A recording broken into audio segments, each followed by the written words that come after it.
दोस्तों यहाँ से जर्नी शुरू होती है नई दिल्ली से उज्जैन की।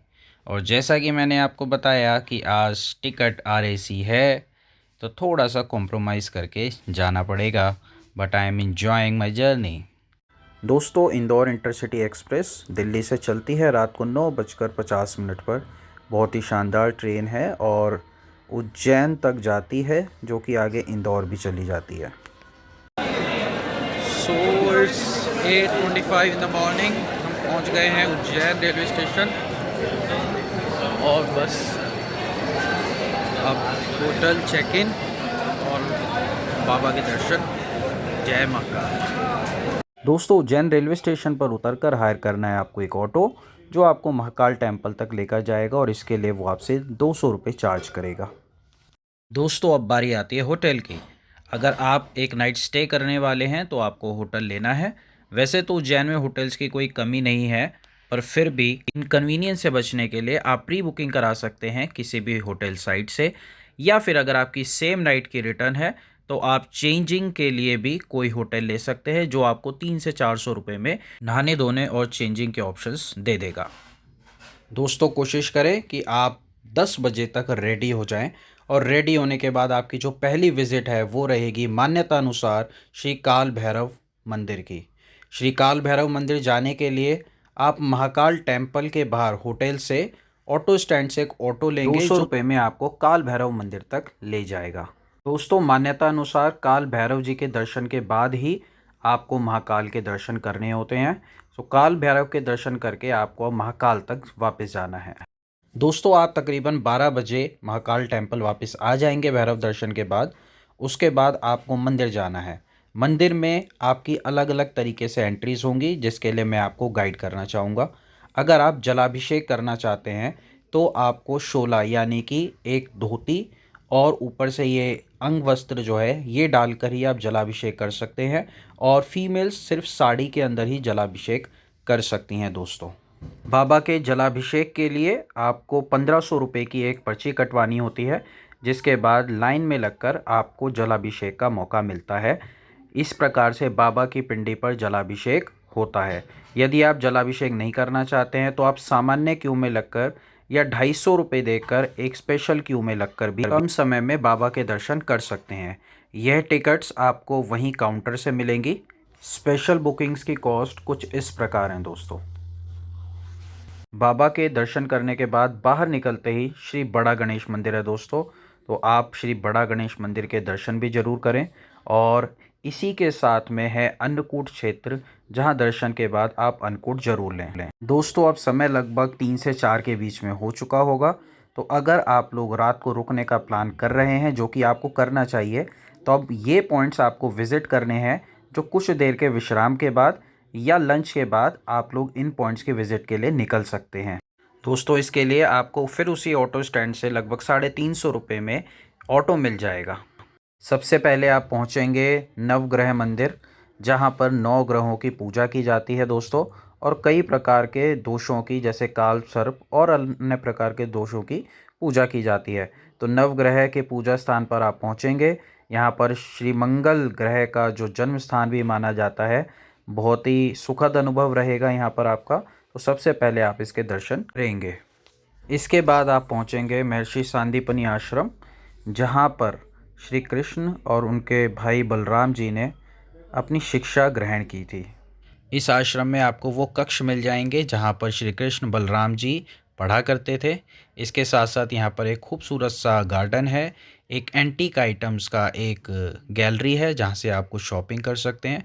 साथ ही इस मंदिर में खड़े नंदी जी की इकलौती मूर्ति आपको मिलती है। दोस्तों, इसके बाद आप जाएंगे भरतहरि गुफा, और यहाँ पर श्री बाबा गोरखनाथ जी के गुरु श्री भरतहरि जी ने तपस्या की है। यहाँ की अद्भुत आरती का आनंद जरूर लें, गुफाओं के दर्शन जरूर करें। बहुत ही विचित्र गुफाएं हैं। और इसके साथ साथ प्रांगण में गौशाला में गौ को चारा खिलाकर संतुष्टि लें।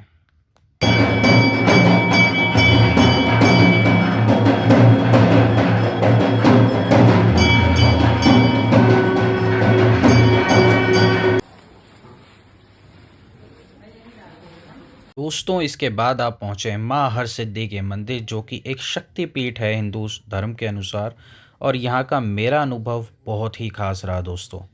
सबसे खास यहाँ की आरती, जिसे लेने के लिए आप 7 बजे तक मंदिर में ज़रूर पहुँच जाएं। यहाँ पर ये दीपमालाएं जो आप देख रहे हैं, ये दिए, इन्हें देखकर आप आश्चर्यचकित रह जाएंगे कि इन्हें जगाया कैसे जाता है।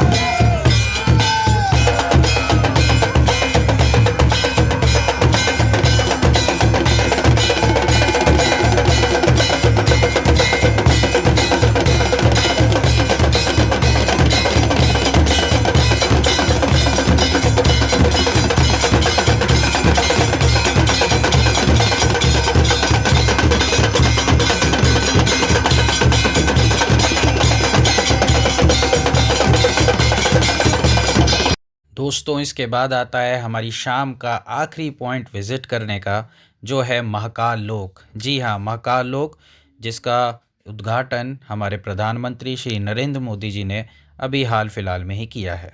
और दोस्तों अगर आप मुझसे पूछें तो महाकाल लोक को देखने का सबसे अच्छा जो समय है वो सनसेट के बाद है, क्योंकि यहाँ की लाइटिंग ही यहाँ का मेन अट्रैक्शन है। तो आप लोग इसे सनसेट के बाद ही विज़िट करें। अब मैं आपको दिखाता हूँ महाकाल लोक। जय बाबा महाकाल। ये महाकाल लोक चमचमाता हुआ,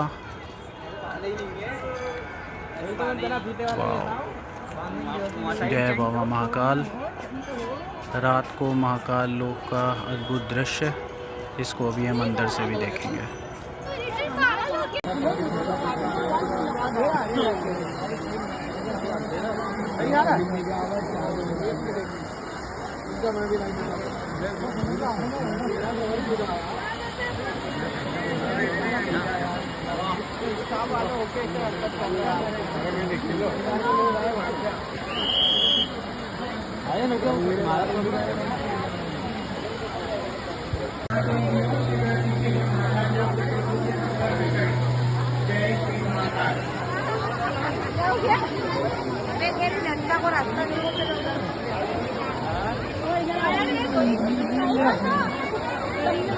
तो दोस्तों आप देख रहे हैं बहुत ही अद्भुत आकृतियाँ, विभिन्न विभिन्न तरह की, विभिन्न विभिन्न देवियों की, देवताओं की आकृतियाँ जो पूरे महाकाल लोक में आपको देखने को मिलेंगी। अद्भुत नज़ारे आपको यहाँ पर देखने को मिलेंगे, जो कि बहुत ही ज़्यादा दर्शनीय है दोस्तों रात की शयन आरती 11 बजे की होती है अगर आप लेना चाहें, पर मैं प्रेफर करूंगा कि आप लोग अगली सुबह भस्म आरती के लिए तैयारी करें। भस्म आरती के लिए आपको प्री बुकिंग करनी होती है, जिसकी कॉस्ट 200 रुपये है, और इसके लिए आपको सुबह लगभग 2 बजे क्यू में लगना है। उसके बाद 4:30 बजे से ये आरती शुरू होती है, और ये जीवन का एक बहुत ही अद्भुत क्षण होगा जब आप भस्म आरती को अटेंड करेंगे। भगवान श्री महाकाल का श्रृंगार, जो कि अपने आप में एक बहुत ही सुखद अनुभव है, और उनकी आरती।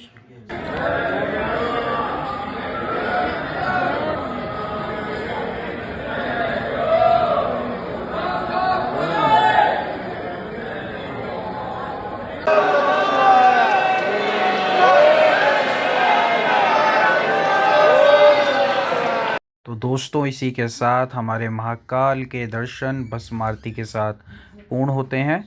अब आप लोग चाहें तो इसी के साथ भस्म आरती समाप्त होने पर श्री ओंकारेश्वर जी, जो कि एक और ज्योतिर्लिंग है, इंदौर, जो कि उज्जैन से तकरीबन 4 घंटे लगेंगे अगर आप टैक्सी करके जाते हैं, तो आप वहां के भी दर्शन कर सकते हैं, या फिर उज्जैन के दर्शन करके आप घर वापस आ सकते हैं। जय महाकाल।